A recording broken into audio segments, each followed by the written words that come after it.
Torej, ja, na vzhodni obali Amerike ukrepi so kar resni. Se pravi, odziv je žal bil nekoliko zamujen z strani federalnih politikov, da tako rečem. Ampak zdaj je že mineva drugi teden, ko smo v samoizolaciji. Univerza je zaprta tudi ves ta čas.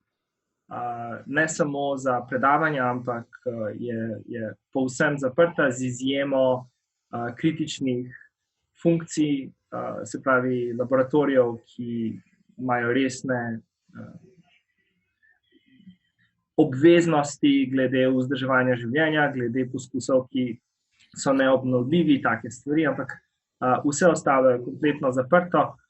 Tudi sam, kot najbrž vidite, imam v domu pripravljeno tako provizorično pisarno z veliko tablo za sabo, da lahko preko spleta poučujem. Tako da ja, vsi se pač prilagajamo, kako se le da, ampak zdi se mi, da je odziv trenutno kar primeren nevarnosti.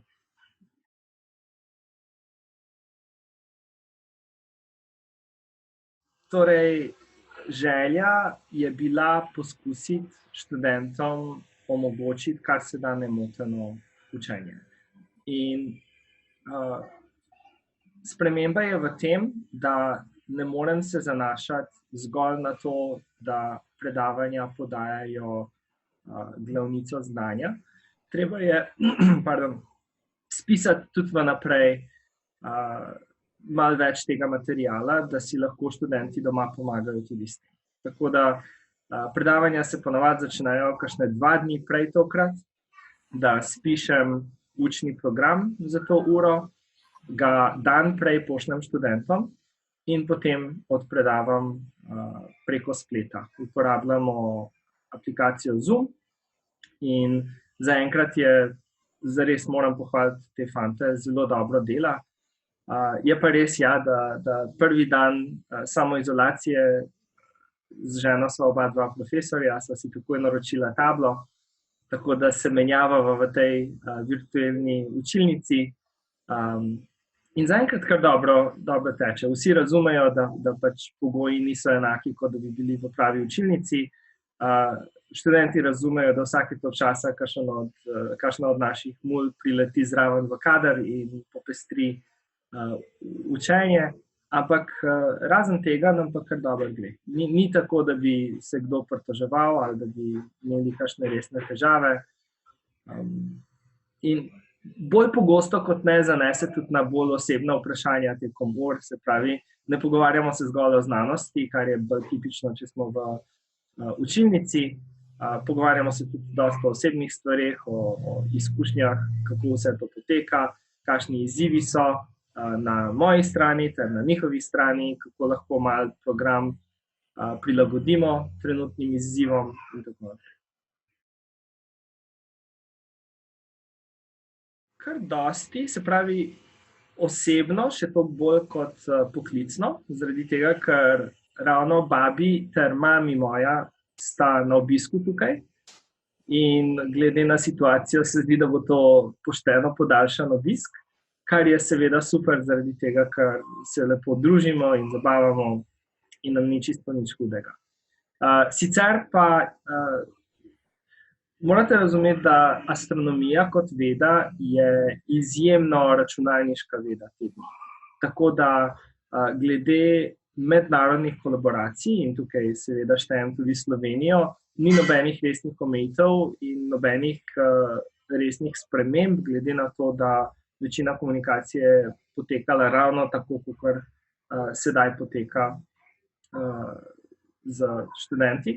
Se pravi preko spleta, preko e-mailov, ravno tako nismo obremenjeni z zajemom podatkov, zaradi tega, ker naši podatki prihajajo večinoma preko satelitov, se pravi vesoljske misije in pregledi neba.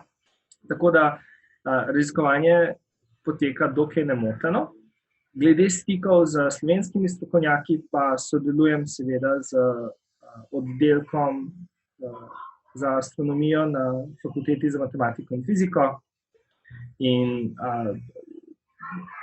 ravno tako kot študenti, poudarek je ne toliko na izključno poslovnem, temveč tudi na osebnem doživljanju trenutne situacije, tako da si menjamo izkušnje in ukrepe, s katerimi se strinjamo in katere odobravamo, ukrepe, s katerimi se malo manj strinjamo in pač šimfamo, kot se po domač pove, čez politike, kadarkoli je le možno, kot se le spodobi, ne? In poskušamo najti svetlo plat v vsej tej situaciji.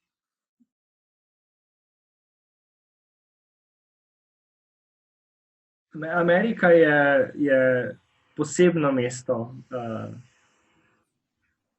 zelo posebno mesto, kar zadeva to trenutno situacijo, kajti politika v Ameriki ni tako kot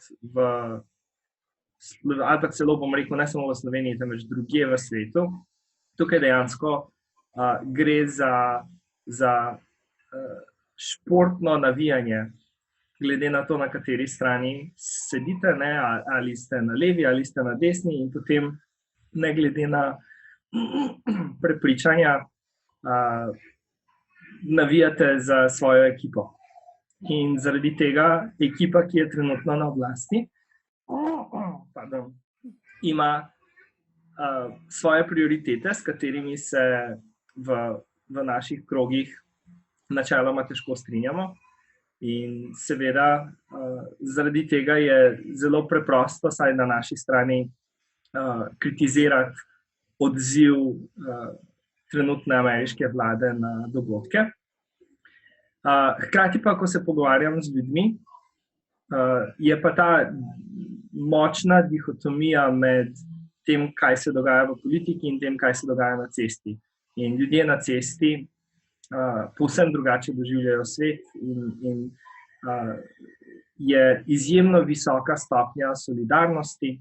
Ravno tako trgovine, ki so še odprte, resno se trudijo poudarjati varnost. Recimo vse trgovine z živili imajo ob vhodu maske in rokavice, ki jih talajo ljudem. Recimo lekarne ravno tako sploh ne bojo dovolile vstopa brez zaščitne opreme. Pomanjkanja se zelo dobro lotevajo, tako da zagotavljajo, da res vsi lahko dobijo vse. In glede na to, da ravno mi živimo v enem od kriznih delov, se pravi, ta okolica Filadelfije, imenuje se Montgomery County, je kar precej na udaru trenutno, ampak ljudje se tega zavedajo in resno jemljejo in ustrezno tudi ravnajo in poskušajo biti kar se da odgovorni.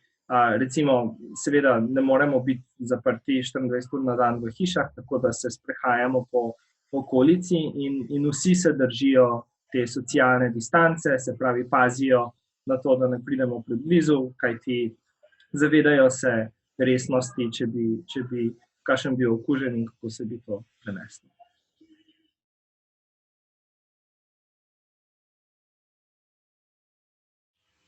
Najbolj pomembno je, da kljub resnosti in kljub nevarnosti tega virusa obdržimo optimističen pogled na svet. Se pravi, kar se da veliko heca, tudi v težkih trenutkih, kar se da veliko optimizma, da na koncu bomo na drugi strani prišli živi in celi kot človeštvo. Mogoče ne, seveda, to je zelo nepraktičen nasvet za ljudi, ki se soočajo z dejanskimi posledicami te bolezni, ampak tudi v teh primerih pravijo, da je smeh pol zdravja. Tako da tudi sami se tega držimo, probamo se čim več zabavati, čim več smejati in to veliko pomaga.